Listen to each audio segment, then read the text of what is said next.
Em reunião para blindar Flávio Bolsonaro de denúncias sobre as mal chamadas rachadinhas, que são esquemas de desvio de dinheiro em gabinete, Jair Bolsonaro se ofereceu para conversar com autoridades da Receita Federal e da Previdência responsáveis pelas investigações que miravam o senador. Segundo a Polícia Federal, a gravação foi feita por Alexandre Ramagem, então diretor-geral da ABIN, a Agência Brasileira de Inteligência, e hoje deputado e pré-candidato à Prefeitura do Rio de Janeiro pelo PL, o partido de Bolsonaro. O áudio do encontro, que ocorreu em 2020, foi liberado na segunda-feira, 15 de julho agora, pelo ministro Alexandre de Moraes do STF, como parte dos autos do inquérito sobre a ABIN paralela. Também participaram do encontro o general Augusto Heleno, então chefe do GSI, Gabinete de Segurança Institucional, e as advogadas Luciana Pires e Juliana Bierenbach, representantes de Flávio. Foram citados os nomes de José Tostes, ex-secretário da Receita e então chefe da Estatal de Processamento de Dados do Governo, SERPRO, e de Gustavo Canuto, ex-ministro de Bolsonaro e que foi transferido para a Dataprev, Estatal de Processamento de Dados da Previdência. Então, aquela reunião da qual já tínhamos falado, agora temos não só o áudio, como a transcrição que saiu no relatório, aliás, uma ou outra palavrinha ali que eles colocaram como inaudível, no fundo dava para ouvir, então nas notícias que a gente publicou, a gente complementou também esse relatório e vamos acompanhar esse primeiro trecho. Pode soltar. É o caso de conversar com o chefe da Receita, ele não está pedindo nenhum favor. Não é favor não, presidente. Ninguém está pedindo favor aqui. Não é presidente. É o caso de conversar com o chefe da Receita. Ele não tem chance dele sair isso aqui não, né, Ana? Não, o Toches não. Não, mas o Barros é acho que é o secretário da Receita. É sim, é o 02, não é isso? Não tem Não, é o 01 do Sérgio, era ministro, foi para lá. Sem problema nenhum. certo. Pô, então... Sem problema eu conversar com ele, não vai ter problema nenhum conversar com o Canuto. então ótimo. É o caso de conversar com o Canuto? Sim, Sim. acho que sim. Com um clique. Olha, Ele com um clique você consegue saber. Ele tem que manter esse o troço fechadíssimo. funcionário da Receita. Pegar gente de confiança dele. Você conversa esses duas sozinho, porque o Canuto é muito inteligente. Tá? Ele conversa bem sozinho. É, E deixar bem claro, você nunca sabe alguém está gravando alguma coisa, que nós não estamos procurando favorecimento de ninguém. Não, mas não. Não, a gente quer que não cometa o crime, que te investigue. Presidente, até o próprio GSI. Até Até o próprio GSI teria atribuição para isso. É curioso como o general Augusto Heleno é aquele que sempre quer deixar as questões mais escondidas, porque se vazar, e ele solta essa expressão ali no meio daquele encontro, deu para ouvir aí nesse áudio. Teve uma outra reunião que tinha até filmagem, que depois veio a público também, em que o Bolsonaro teve que dizer para ele aquela célebre frase que a gente ironizou muito aqui, que é o não prossiga, porque ele estava prestes a falar algo bastante inadequado.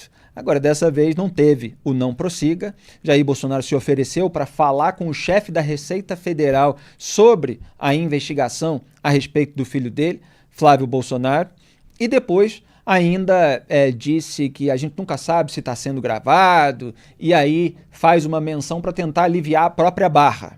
Quer dizer, a gente não está querendo nada, não está querendo favor. Foram frases que ele soltou aí ao longo desse áudio, e agora, nessa semana, o Alexandre Ramagem disse que o Bolsonaro sabia que a conversa estava sendo gravada. Portanto, não dá para concluir de fato que o Bolsonaro sabia, uma declaração. Vamos ver se ele eventualmente confirma isso publicamente. Agora, mesmo para a eventualidade de estar sendo gravado, ele tomou algumas precauções de dizer que não estava fazendo aquilo que parecia que ele estava fazendo quando a gente ouve as declarações. Porque é óbvio que não é para um presidente da República ir lá se reunir com o chefe da Receita sobre a investigação do filho. Isso aí é o contrário do pressuposto democrático da separação e da independência, não só entre os poderes, mas também entre órgãos de fiscalização e controle e o Poder Executivo.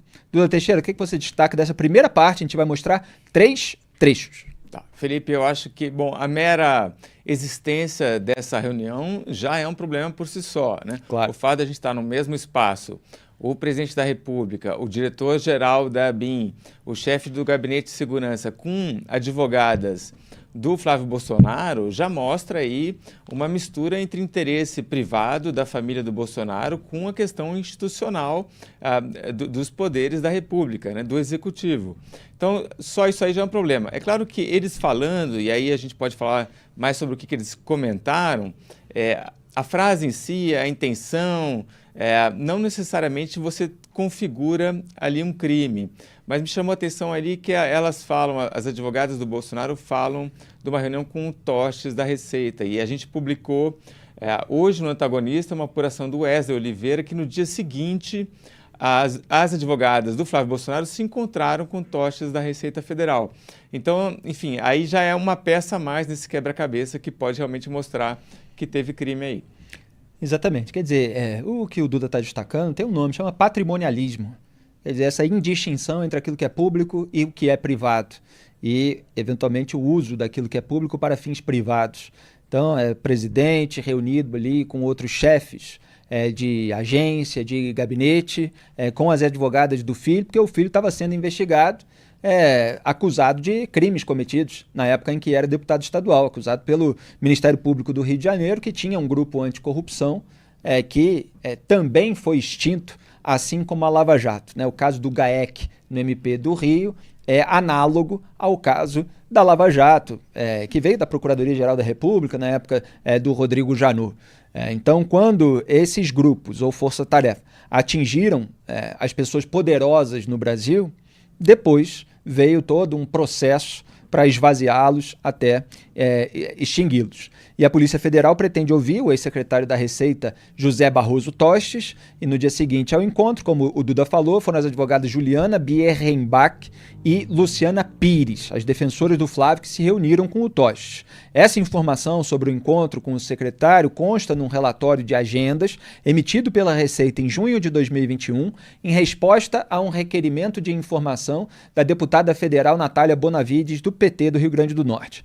Segundo o registro enviado à Câmara, Juliana e Luciana estiveram com Tostes das 18 às 19 horas do dia 26 de agosto de 2020 para uma visita de cortesia.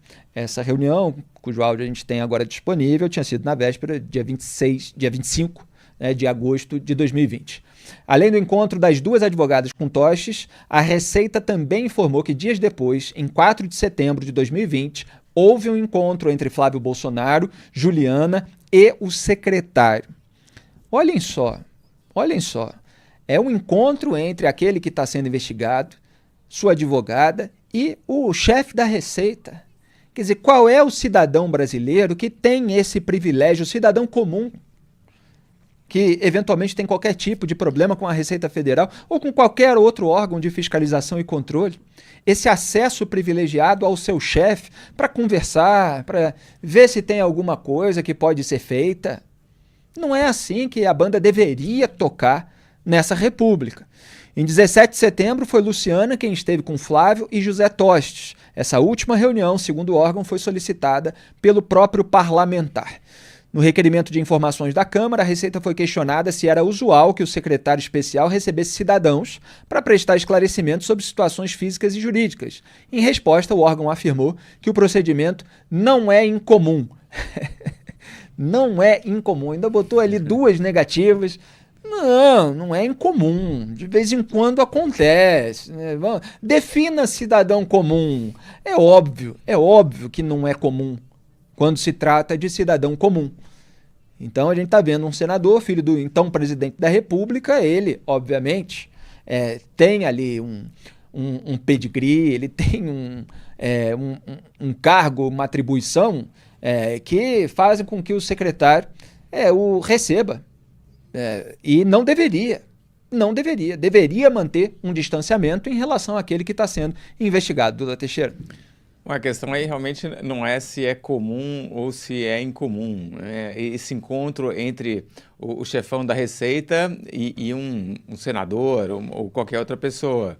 A questão é que não é para ter. Né? É impróprio. É impróprio, isso aí é tráfico de influência.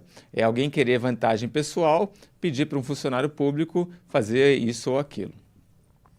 Fica pelo menos a suspeita de tráfico de influência, né? A gente, enfim, tem todo cuidado aqui, porque a investigação corre, e vamos ver se o Poder Judiciário essa investigação está aí com Alexandre de Moraes, retirando sigilo, etc., vai realmente se interessar em aprofundar essa história e acabar enquadrando alguém por tráfico de influência. E eu já vou explicar que tipo de espinho pode aparecer para o próprio Poder Judiciário nesse caminho.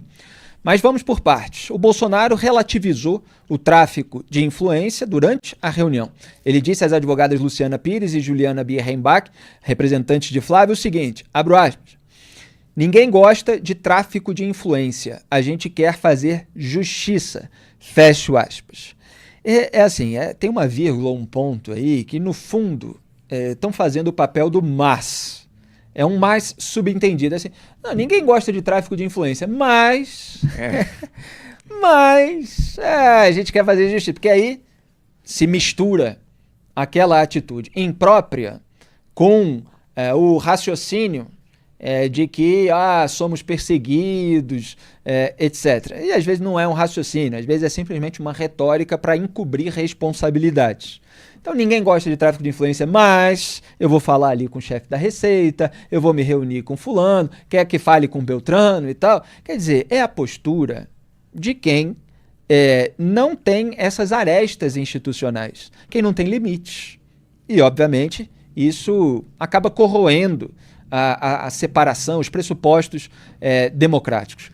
Quer complementar, Luiz? Eu acho que a interpretação que a gente pode dar a essa frase aí, né? Ninguém gosta de tráfico de influência, mas o que a gente quer é justiça, é do tipo, ninguém gosta de tráfico de influência, mas a gente faz tráfico de influência apesar de não gostar porque a gente quer fazer justiça. Né? É isso, ele está meio que assumindo que ele faz isso meio que a contragosto, mas que ele faz. Né?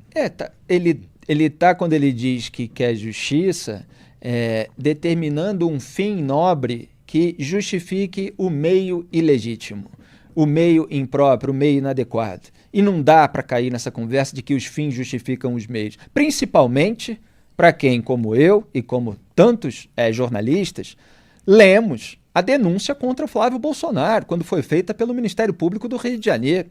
A gente sabe muito bem a quantidade de funcionários fantasmas que havia no gabinete conforme a investigação do MP. Essa história de que quer fazer justiça, como se fosse assim, um grande injustiçado, isso é conversa fiada. Então, embora o relatório tenha colocado a última palavra da frase do ex-presidente como inaudível, a palavra justiça é audível no arquivo de áudio e a gente vai ouvi-lo agora e vocês podem ler as legendas também que a gente fez para quem está acompanhando com imagens. Lembrando que esse programa também fica disponível no Spotify. Pode soltar. Mas tem que sair, tem 50 empresários esperando tulipa, né? Tulipa. Fazer uma coisa, quero falar com quem amanhã? Canuto? Presidente, o senhor que determina. Não. Que você, a quem ideia é essa para a gente resolver isso? Eu acho que o CERPRO, se a gente puder. Mas qual Você vai viajar mais mil? Não. Vai viajar mais. Eu falo com o Canuto, eu falo com o Flávio, então. Qualquer hora do dia, não lembro. Qualquer horário. Nossa, foi 8h40 da pessoa. Eu já deixei a agenda ali para começar a arrumar. O que acontece? Isso aqui não pode. Ninguém vai entrar com influência. A gente tinha fazer justiça. Eu não bateu nisso aqui agora, presidente. A gente não pode. Eu não falo com o eu falo Deixa eu ver o cara falar. 2 meses mesmo que eu falo, cara. as coisas. A República Vai encher um pouco do cara agora. Depende da raiva mesmo, mas, presidente, eles ficam esperando. Cada um. A gente tem uma filha. O discurso daqueles que estão sendo investigados no Brasil é sempre esse. Eu estou apanhando, só em mim que não bateram ainda. Não, a gente quer fazer justiça. A gente percebe aí todo um vocabulário, toda uma retórica bastante comum em diversos casos, seja qual for o ponto do espectro político ideológico, à direita, ao centro ou à esquerda. Quer destacar? Acho que eu vi a resposta do Gustavo Canuto explicando, né, dando o ponto de vista dele sobre essa história. E ele fala, olha, que ele comandava a Dataprev, né, e não o SERPRO. Então tem uma confusão aí nessa conversa, porque o SERPRO parece que é que cuida dos dados da Receita Federal. Mas, enfim, de qualquer jeito, a gente tem o Bolsonaro pensando em todas as possibilidades possíveis de fazer tráfico de influência para beneficiar o filho dele. Quer dizer, eles estavam ali vendo com quem que eles deveriam falar para ver se resolvia o problema da investigação. É disso que se trata. E tudo isso que vocês viram e ouviram até agora fica pior no seguinte momento. A própria defesa do Flávio Bolsonaro, ali representada pelas advogadas, no caso das mal chamadas rachadinhas, esquemas de peculato em gabinete, admitiu nesse encontro, nessa reunião, e dá para ouvir no áudio, que a história é ruim. A história, o caso, quer dizer, aquilo que foi feito no gabinete. A advogada que foi identificada pela Polícia Federal como Luciana Pires afirmou o seguinte, abro aspas, o caminho tem que ser processual, tá? Materialmente é muito ruim. A história é muito ruim. Abre aspas.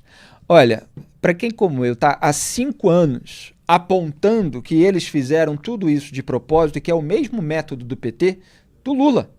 Quer dizer, você não tem como contrapor provas em relação ao conteúdo específico da acusação. Não tem. Tanto que foi condenado em primeira instância, foi condenado em segunda instância, o caso do Lula, que eu estou falando, foi mantida a condenação no Superior Tribunal de Justiça. Então, quer dizer, as provas, elas efetivamente provam alguma coisa. O que você faz? Então, vamos para as questões processuais. Não podiam ter feito isso. Não podiam ter feito aquilo. Os investigadores, então vamos anular. Vamos anular a quebra de sigilo, que mostra aquelas provas robustas. Vamos anular, etc. Então, o que você faz? Você fala, essas provas não valem. Agora, é bom deixar claro para todo mundo, e que isso, inclusive, faz parte do nosso método jornalístico, há o entendimento de que decisões judiciais, processo varrido para debaixo do tapete, não apagam a história dos fatos. E nós sempre vamos trazer a história dos fatos, porque ela não depende daquilo que foi decidido pela justiça em relação ao cometimento ou não de um crime. É como se pensa no exemplo mais extremo de crime. Você testemunhou um assassinato à sua frente. Para você que viu aquele assassinato, se a justiça vai condenar ou não aquela pessoa que cometeu um assassinato, aquilo não vai mudar a história que se passou na sua frente. Você é testemunha. Então, se houve um atraso no inquérito, se um juiz foi considerado suspeito, se um procurador foi dito a respeito dele que não agiu da determinada forma, etc., não muda aquilo que aconteceu. Então, a gente vai sempre mostrar o que aconteceu. Na semana passada, eu estava mostrando aqui, olha, é o mesmo método do Lula, porque havia muitas provas contra o Flávio Bolsonaro, eles foram na questão processual, e agora você tem uma confissão no áudio privado, nesse ambiente público, da advogada dizendo, olha, tem que ser processual, materialmente é muito ruim, a história é ruim. Então, o diretor-geral da ABIN, naquela ocasião, Alexandre Ramagem, ainda respondeu, abre aspas, entrar no administrativo para depois entrar no jurídico, fecho aspas. Quer dizer, eles estavam discutindo toda uma estratégia para blindar o Flávio. Em seguida, a advogada afirmou que entrar no mérito, se fez, não fez, não é bom. Não é bom. Quer dizer, mais confissão do que isso fica até difícil. Queria comentar alguma coisa antes da gente expor o que eu estou falando? Eu acho que a gente precisa dizer que a história, no caso aí, é a rachadinha, né? É, a rachadinha. Era o Flávio Bolsonaro, como deputado estadual no Rio de Janeiro, pegava para si parte do funcionário dos assessores dele. Do salário na Assembleia Legislativa do Rio de Janeiro. E depois ele pegava esse dinheiro e precisava lavar, né? Tinha aquela loja de chocolate, compra de imóveis, o gasto em dinheiro vivo para despesas pessoais. Exatamente, como pagar mensalidade da escola das filhas, como pagar plano de saúde da família. Tudo que foi colocado minuciosamente. Olha, eu leio há muitos anos denúncias, processos judiciais, etc. O trabalho do GAEC foi minucioso. Já falei, tem até mapa de calor. Pegaram os celulares de cada funcionário fantasma do gabinete do Flávio para expor que eles não frequentavam a Alerj. Não frequentavam. Alguns, repito, moravam em Resende, que fica a horas do Rio, tinham outros trabalhos naquela região. Então você tem ali as tabelas, você tem a origem do dinheiro, você tem o Fabrício Queiroz acusado como operador na boca do caixa, tem absolutamente tudo detalhado. E ela está dizendo, olha, entrar no mérito não é bom, Duda. É isso aí. Bom, e esse caso estava, né, na justiça, a questão meio que vai parar em cima do telhado, porque o Flávio é eleito senador e aí tem ali um entendimento, acho que é da 5ª turma do STF, que fala, não, agora ele tem fórum privilegiado. Segunda turma do STF. Segunda turma do STF. A gente vai chegar lá. A gente vai chegar lá, então vamos lá. Seguimos. Não, depois a gente entra com os detalhes do processo no âmbito do Poder Judiciário. Vamos ouvir esse áudio que tem esse momento na verdade, 2 momentos de confissão da advogada. Pode soltar. E a questão do foro dele, você analisava no STF? Porque se ele tivesse de reclamação, só tem que demorar e se fosse mantido deputado estadual, ele estaria com foro, não é isso? Aí só... Tem uma turma ele lá... não perdeu o foro, ele eu trocou. Acho que você tem que comentar o distinguish na outra turma. E aí eu acho que a turma vai do lado dele. Não tem hierarquia de cargo legislativo, certo? Pô, mas dá para ser não tem desincompatibilização. Para chegar a senador é muito mais difícil. Então, se ele tivesse deputado estadual, manteria. Em que momento ele ficou para a primeira instância? Nem um dia. E o Itabaiana lá, julgando o civil e o eleitoral. A gente abriu suspeição, representamos contra ele, está respondendo. A impessoalidade que o procedimento está na frente. Ou seja, está uma excrescência para todos os lados. Não, é uma aberração, é uma coisa horrorosa. Então, o que eu acredito é que você tem que construir um caminho que é contundente que vocês estão trazendo, de chegar na linha correta, no lugar correto, sabendo que vai chegar para poder dar a decisão. E administrativamente, acho que dentro lá da Receita, acho que é o caminho. Vamos ver, vamos conversar. Sim, tá bom. O caminho tem que ser processual, tá? Materialmente é muito ruim. A história é ruim. Entrar no administrativo para você depois já faz isso. Levantar uma questão principal de unidade. Entrar no médico, se fez, não fez, entendeu? Não é bom. Não é bom. Tá bom, vou deixá-las aqui. Seja um prazer, tá? Prazer. Eu dou negativo. Tu cada vez que eu venho para Brasília, eu faço exame. Até mais, pessoal. Obrigado, hein? Parabéns pelo trabalho. Um momento ali em que o Alexandre Ramagem, bajulando Bolsonaro, fala que tudo é uma excrescência, porque não devia estar na primeira instância. Eu vou contextualizar essa história aqui para vocês, como fiz em oantagonista.com.br na matéria sobre esse trecho do áudio. A investigação sobre o esquema do então deputado estadual Flávio Bolsonaro, no seu gabinete na ALERJ, Assembleia Legislativa do Estado do Rio de Janeiro, correu sob a supervisão do juiz de primeira instância e seu xará, Flávio Itabaiana, que irritou a família Bolsonaro por não aliviar a barra do filho mais velho do ex-presidente. Enquanto era deputado estadual, o Flávio tinha o foro por prerrogativa de função, o popular foro privilegiado, no órgão especial do Tribunal de Justiça do Rio de Janeiro, TJRJ. O STF, Supremo Tribunal Federal, havia decidido, no entanto, que depois do encerramento do respectivo mandato, os casos envolvendo parlamentares federais desciam para a primeira instância, o que subentendia movimento análogo nos casos estaduais. Então, é por isso que o caso estava correndo na primeira instância sob a supervisão do juiz Flávio Itabaiana. Para quem não entender, eu vou explicar com exemplos. Esse programa é bastante minucioso e didático. Então, o que foi decidido no Supremo Tribunal Federal, com voto favorável do Barroso, até para desafogar o Supremo de processos e outros motivos naquela época, que todos foram expostos, debatidos, repercutidos no debate público. O que aconteceu? O STF decidiu que se um deputado federal ele termina o seu mandato, ou em outros casos em que há o encerramento do mandato, renúncia, etc., o caso de investigação a respeito dele vai para a primeira instância. Então, acabou o mandato, ele passa a ser investigado na primeira instância e não no foro correspondente ao cargo que ele tinha. Portanto, o Flávio Bolsonaro ele foi investigado depois que já havia acabado o seu mandato como deputado estadual. Lembra quando veio a público a lista do COAF, o Centro de Controle de Atividades Financeiras? Foi ali na virada para dezembro de 2018, entre a eleição do pai dele e a posse. E o Flávio tinha acabado de ser eleito senador. Então a investigação correu quando o Flávio já era senador, ele não era mais deputado estadual. Portanto, pela decisão anterior do Supremo, por analogia, o caso vai para a primeira instância. Não é mais deputado estadual, logo foi para o juiz Flávio Itabaiana. Mas, sempre tem um mais na República quando há interesse político. A segunda turma do STF inovou a sua jurisprudência para blindar o filho do então presidente, decidindo manter, olha só, o foro de deputado estadual em razão de ele ter sido eleito senador. Não estou brincando, não.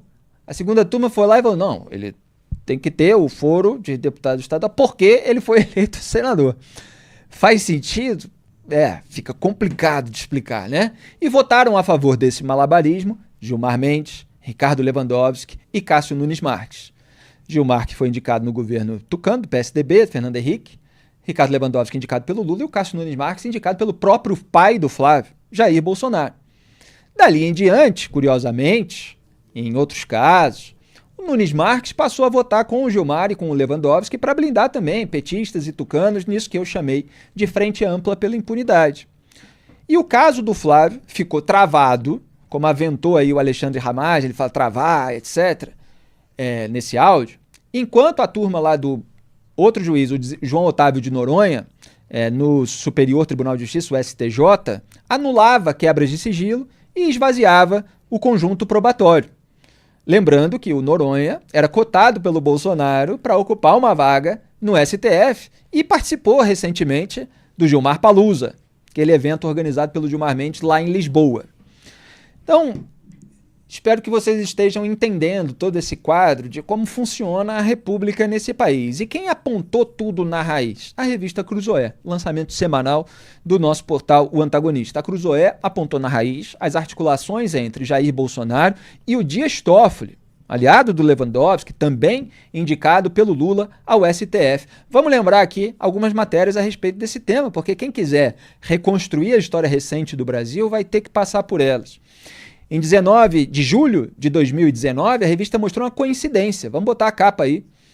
Toffoli travou, a partir de um pedido da defesa do Flávio, investigações baseadas em informações do COAF, como a que mirava o Flávio, e da Receita Federal, sendo que 3 semanas antes a Receita havia começado a pedir explicações a empresas que contrataram os serviços do escritório da mulher do ministro do STF, Roberta Rangel.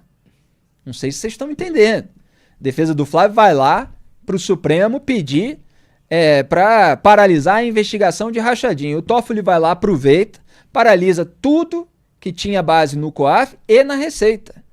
E aí acaba se blindando também em relação a uma investigação, uma apuração, pelo menos inicial, que poderia atingir a sua esposa. Foi também naquela época que a família Bolsonaro atuou para blindar o Toffoli contra a CPI da Lava Toga. Entrevistei vários parlamentares, Major Olímpio, que lamentavelmente acabou morrendo depois, contando dos telefonemas do Flávio e do Jair para cobrar, sob xingamentos, a retirada da assinatura no requerimento de instalação da CPI da Lava Toga, que mirava principalmente o Toffoli. Então houve uma blindagem pelo Toffoli da família Bolsonaro no STF e uma blindagem pela família Bolsonaro do Toffoli no Congresso Nacional. Em 16 de agosto de 2019, veio a matéria de capa Todo o Poder a Toffoli. Vocês estão vendo aí na tela, cujo subtítulo é autoexplicativo. Aspas. Cada vez mais próximos, o presidente do STF, Jair Bolsonaro, costura movimentos que apontam para um acordão. A Lava Jato e outras investigações anticorrupção devem ser as maiores prejudicadas. Fecho aspas. Estamos falando, repito, de 2019, de 5 anos atrás. 5 anos atrás, estávamos aqui apontando tudo isso.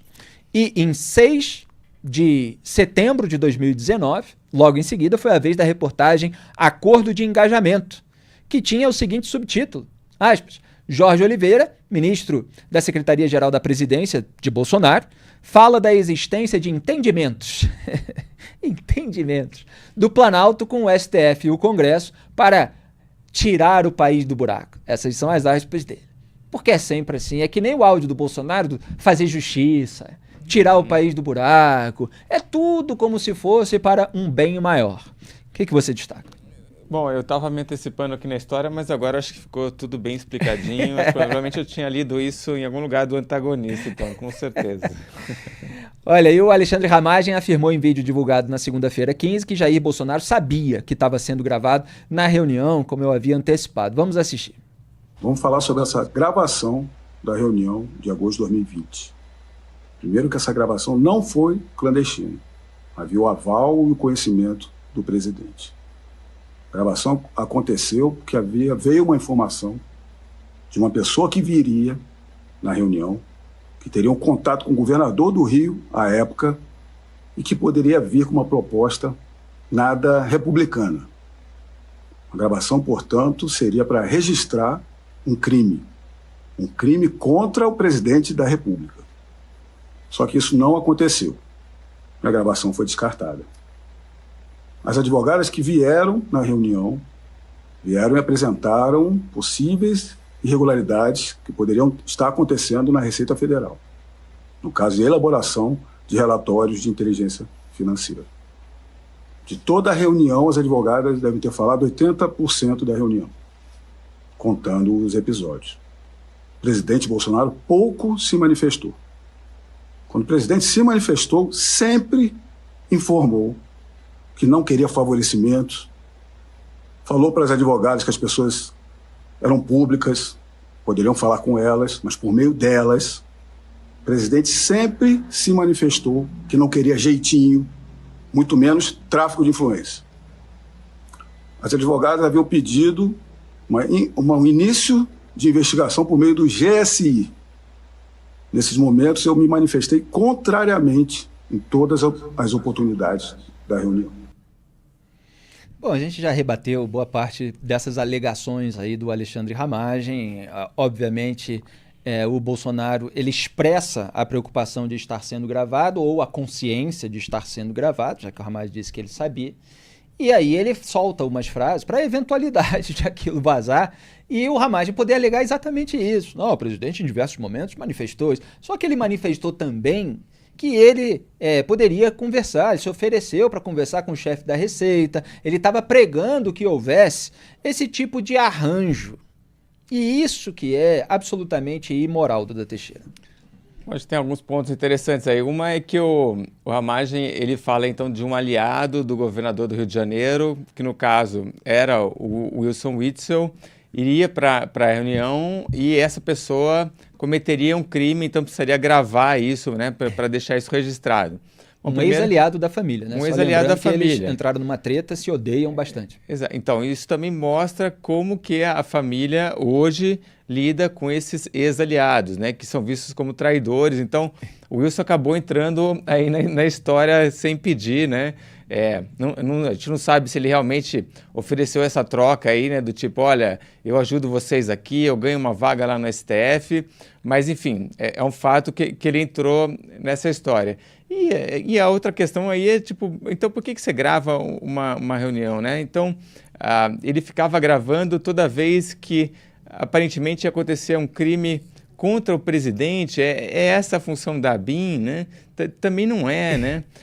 Enfim, tá tudo errado nessa história. Exatamente, é o diretor-geral da Agência Brasileira de Inteligência. Ele tem essa função de ser araponga de reunião entre autoridades. O sujeito pode ser rival, o presidente da República pode não gostar dele. Agora, era um governador do estado do Rio de Janeiro. A função do diretor da ABIN é levar gravador para esse tipo de reunião. E ele vem com essa alegação como se o eximisse, quer dizer, só coloca mais problemas em toda essa história. Tá tudo errado. E o ministro Alexandre de Moraes do STF determinou a proibição da comunicação entre Alexandre Ramagem, repito, pré-candidato à Prefeitura do Rio pelo PL, e o Jair Bolsonaro. O que, obviamente, muda aí o cenário eleitoral. Quer dizer, se eles não podem dividir palanque, o Bolsonaro não pode lá ficar próximo do Ramagem para dizer, vota aqui no meu candidato, e o Ramagem perde um peso. Ele não é muito conhecido no Rio de Janeiro, as pesquisas vêm mostrando isso, e o Eduardo Paes, atual prefeito, está ganhando de lavada no resultado das pesquisas, até o momento. O depoimento do deputado APF sobre a ABIN paralela está agendado para essa quarta-feira, 17.